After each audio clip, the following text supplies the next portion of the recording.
The Harry Potter series encourages underage drinking. Find out how right after this. Hey everybody, I'm Taylor from Irreversible Geek, where I show you it is okay to be a man and a geek at the same time. Surprisingly, I talk a lot about alcohol on this channel. You can see the drunk sci-fi episodes for starters, or Klingon blood wine and Romulan ale, all that fun stuff. So, Harry Potter and alcohol.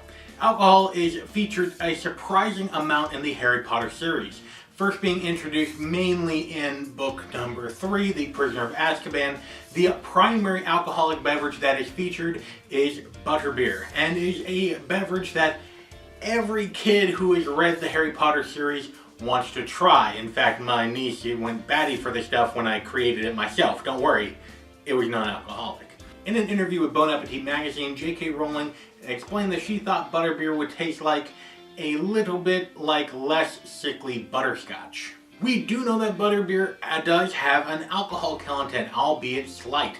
This was brought forward primarily in book number 4, The Goblet of Fire, when the house elf Winkie became an alcoholic on the stuff after she was being fired for working for Barty Crouch. While Harry, Ron, and Hermione were visiting the house elves underneath the kitchen, they noticed that Winkie was drunk by the fireplace, and the house elf Dobby explained that she was having several bottles of this a day. Quote, "It's not strong, that stuff," and Dobby replying, quote, "'Tis for a house elf, sir." According to Stanford University Office of Alcohol Policy and Education, a lot of things can vary a blood alcohol content. That's really what makes you drunk. For example, if you do not eat a meal, the digestive system takes the alcohol out of, well, the booze and gets you drunk quicker than if you had a full stomach.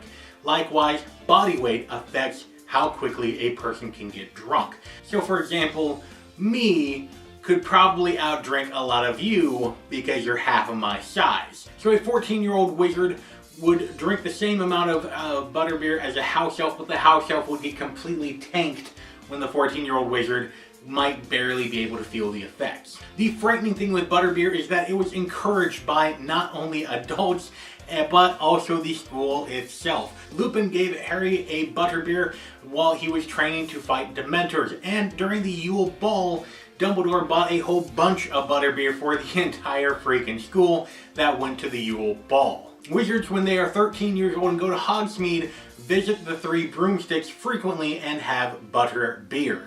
Now, in the United Kingdom, where the story takes place, in Muggle world, you are 18 in order to drink legally. In the Wizarding world, you are considered an adult at age 17. Therefore, I am theorizing that you can drink alcohol as a wizard at age 17 legally.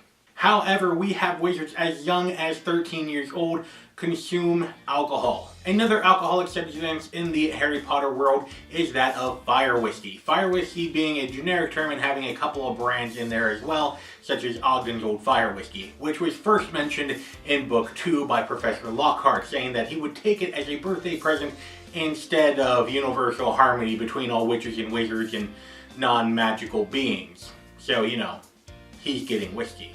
Now, in order for whiskey to be classified as whiskey, it needs to be at least 40% alcohol, or 80 proof, such as Johnny Walker Red here. And we do know that underage drinking of this distilled spirit does happen at Hogwarts. Ron was tempted to hit up the hogshead in year 5 and ask for some fire whiskey because he believed that the owner would basically not card him and check to see how old he was. Hermione talked him out of this and they went for some butterbeer instead. In that same year, Romilda Vane tried to get Harry to eat some chocolate cauldrons, which had love potion in them, by saying that they were actually filled with fire whiskey, and that she didn't really like it that much and her grandma sent it to her so he could have it. These wizards are 15 years old drinking distilled spirits, or at least wanting to drink distilled spirits. Now, we do know in book number 7 that Harry does actually drink this fire whiskey, and it actually described the effects of having a drink of alcohol very clearly at age 17. Now, drinking while being a teenager has actually been studied quite a bit in science, and neuroscience as well. That's the study of the human brain. Now, according to the University of Rochester, link in the description box down below, the brain doesn't fully develop until age 25, and therefore doing things that could mess up that brain before the age of 25 could have repercussions for the rest of your freaking life. Now, when it comes to alcohol and drinking as a teenager, how does that affect the brain? Well, for example, neuroscientist Susan Tappert at the University of California did a study on teenagers who drank and did not drink alcohol while being a teenager. On standardized tests, she found out that the teenagers who did drink had divots in the white matter of their brain. That's the matter that connects the different parts of the brain and has it all work together. She found out that the students who did drink had lack of memory, lack of concentration, and impaired reasoning skills when they were not drunk, and overall did worse on the standardized tests and studies between them and the group of teenagers that didn't drink. Overall, alcohol is featured in the Harry Potter series starting from book 2 and going through book 7. Now, there were more positive examples of drinking as opposed to negative examples. Butterbeer, for example, was saw as a celebratory drink when Harry won the first task of the Triwizard Tournament. The Gryffindor common room was awash in this stuff, and a great way to warm up on a cold day of Hogsmeade. However, we only had the one negative example of alcohol in the Harry Potter series, and that being Winkie turning into an alcoholic house elf. Overall, one can state that the Harry Potter series does kind of encourage underage drinking. However, I highly doubt that J.K. Rowling did this on purpose and actually encourages underage drinking. In fact, I think the exact opposite. Her charitable contributions and her wanting to have young people read and write more and become more and more educated does not sound like a person who would say, yeah, kid, go ahead and have a beer.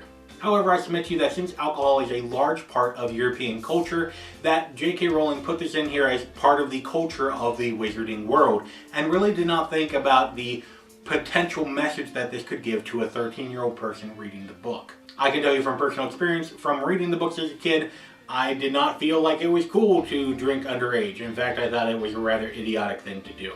Let me know what you think about this in the comment section down below. And if you're new to this channel, go ahead and subscribe. Great videos are coming out every week where I talk to you about how it's okay to be a man and a geek at the same time. You can click right here for some more Harry Potter, or you can click right here to find out about the great patrons who make this channel better every day. You can click right here for some more awesome manliness and geekiness as well, because if the women don't find you manly, they should at least find you geeky. And until next time, beard on, bro.